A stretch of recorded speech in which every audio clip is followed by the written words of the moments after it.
So you might be wondering, well, what mistakes could possibly be in a contract that could throw things awry? Many, and they're avoidable. One of the most common ones is not getting the names right on the contract.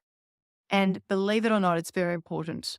So you can't use nicknames. If your name is James, you can't use Jimmy or Jim, for example.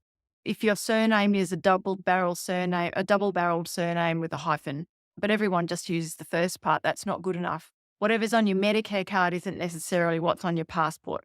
So it really needs to have your legal name on the contract.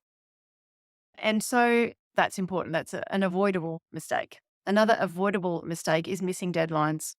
All right. So failing to have your building and pest inspection report in by the deadline is a common one. The buyer may lose their deposit if deadlines are not met. That's enough reason to make sure you meet your deadlines, isn't it? Not including chattels and fixtures in the contract, just assuming that the shelves in the garage are going to stay. Just assuming, don't assume. Look, it happens more often than we'd like. Sometimes the seller will take the dishwasher with them and you assumed that it was a fixture, whereas it can be unscrewed and unplugged and wheeled away or shimmied away. But just make things clear. If you expect them to be there when you get your keys, make it clear in the contract. Ignoring the sunset clause is another one. Misunderstanding the cooling off period, not realizing the cooling off period exists, for one. Failing to act within the cooling off period. Misinterpreting the length of the cooling off period. So understanding that, because you may be expecting you can terminate under the cooling off period and you missed it because it's 5:15 and you had to have your cooling off period ended at 5 p.m., for example. Okay, next page. More avoidable contract mistakes. Overlooking the finance contingencies, not including a finance clause in the contract. Now, as we said about the contract before, if you don't have each one of these lines, this one, and this one with information in it, then you'll find that you've not included the finance condition in the contract. There needs to be information on each one of those lines. Failing to seek legal advice and signing the contract without legal review, misinterpreting the jargon, overlooking important things. Wow, you might get unfavorable contract terms, or it could actually be a lot worse than that. So you need to always make sure that you either understand precisely what's in the contract or that you seek legal advice. And my advice to you is always seek legal advice. There are conveyancers now I'm sounding like I'm really old. Go to a conveyancer and they'll say, this is our set fee. And in that, we will peruse 3 contracts for you. Okay, but still the same amount. So why not? Disregarding special conditions, failing to specify required repairs or not including conditions for anything. We talked about the special conditions in a previous video. And so not paying attention to the ones that are already in the contract, or not including ones that you should have had in the contract to protect you and your interests. Misinterpreting the terms of sale. So misunderstanding the settlement date. Okay, so you thought that you were moving in on this date and that was the unconditional date. You got confused, or getting confused about the deposit, overlooking the current cooling off period.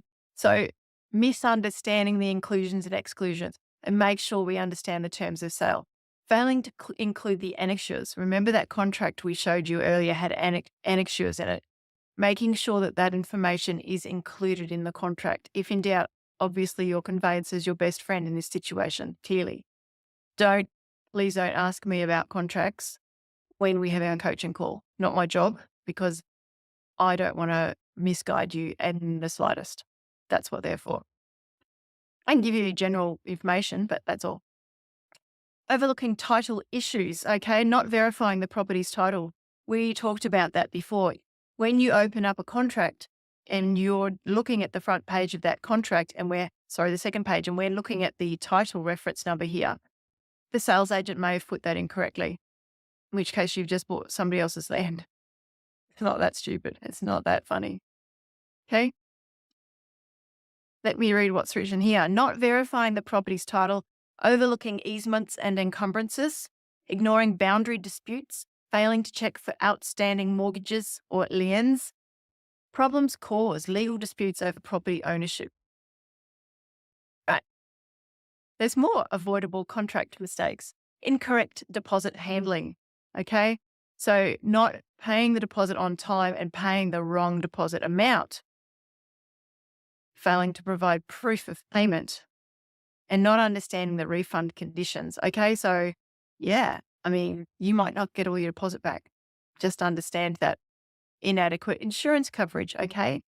Did you know that the day after you sign the contract, you have until 5 p.m. to take out insurance on the property that you don't own yet, whether that be a block of land or a house or a unit?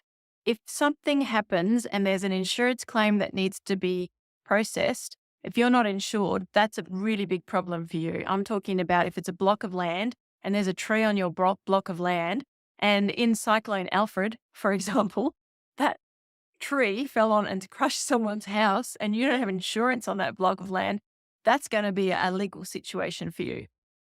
What happens if it's not a block of land, it's a house that you've just bought? The seller's still living in the house, but it floods, or it burns down, or a tree falls on it, or a car runs into the fence. There's many reasons why you need your own insurance. And I think we definitely covered this in another module. I think it's covered in module 9 completely. But yes, you are responsible for the property 5 p.m. the business day after you sign the contract. Unclear occupancy terms that are not made clear. You haven't understood them in the contract. That means that you thought you could move in and you can't, or you thought the tenants were moving out and they're not, or you thought the sellers were not still going to be there when you picked up the keys. Ignoring maintenance responsibilities. Okay, so the seller didn't maintain the pool. The pool went green and you came in to move into the house and this pool is like soup. Well, that's property, because if there was a special condition in the contract that the seller was supposed to maintain that pool and not let it turn into green soup before you picked up the keys, that's a problem. Miscommunication between parties. The last one here on this page is not informing the seller of your finance approval, failing to communicate inspection results. Okay. If you weren't happy with the building and pest inspection result, but you didn't tell them and it's too late, the date's passed, you can't get out of the contract. Okay. So the building is unstable and almost going to fall down and you have missed some dates and not sent that building and pest inspection report to the seller by the due date. Ouch. That's a legal situation that you don't want to be in. Okay, so they are the avoidable contract mistakes. I'm highlighting these for you so that you treat contracts with the care and respect that they deserve, and you involve your conveyancer whenever you have a bit of an eyelid flutter about, what does this mean? I don't understand. Okay, nice to see you again. I'll see you in another video, no doubt, very shortly.